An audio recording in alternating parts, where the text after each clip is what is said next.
Finally, what could be some good news for NIO regarding the shutdown of production.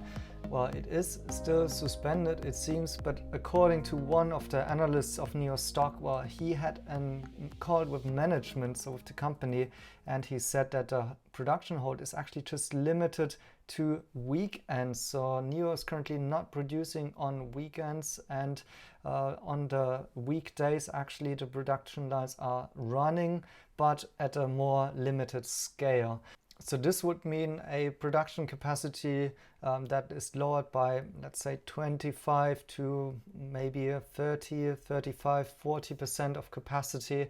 And well, the annoying bit is, of course, that, well, some people may have sold on the news that NIO is suspending production, maybe of the traders and the more short-oriented NIO stock owners.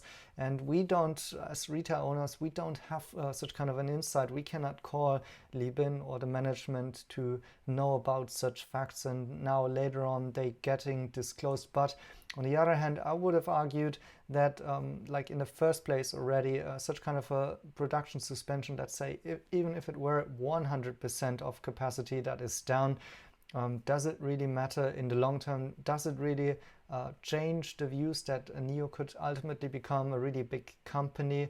And what does it mean if 10K out of this annual production is kind of lost on the way because of this COVID lockdown right now? Maybe some part of it could actually be captured back again at some later point. So if you have been selling on this news, then you possibly were not really into NIO in the long term anyway.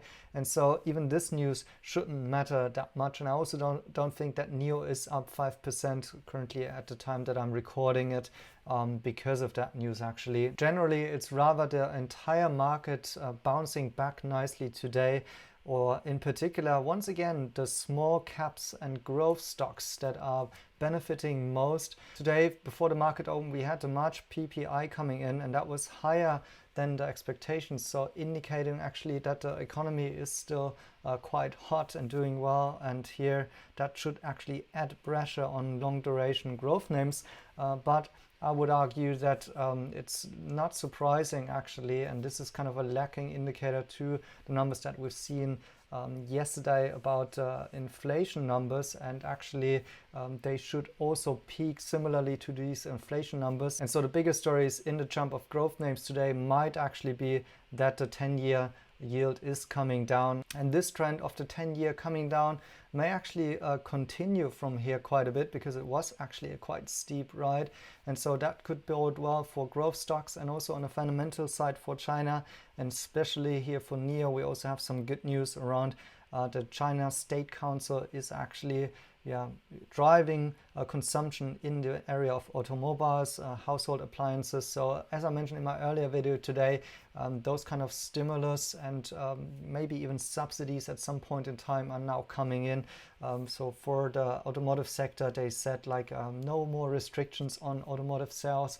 So for example, in China, if you need to get a new license plate, that can be quite restrictive in some ways. And so it seems like also in China, they're now trying to get the economy back on track. And so regarding NIO's manufacturing, the bigger news by this analyst might actually be that NIO Park remains on schedule for Q3. So that is paying more actually into the long-term views of NIO and what is going on with the current lockdowns and COVID crisis there.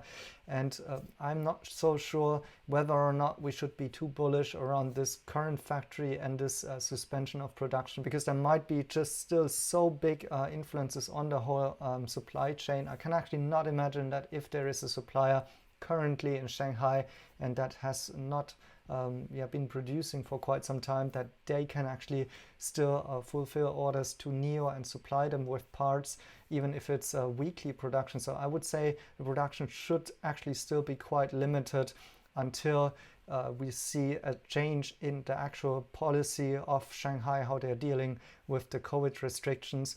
In the earlier video this morning, I mentioned how we see more movement now, more truckers being able to go inside and outside of the city.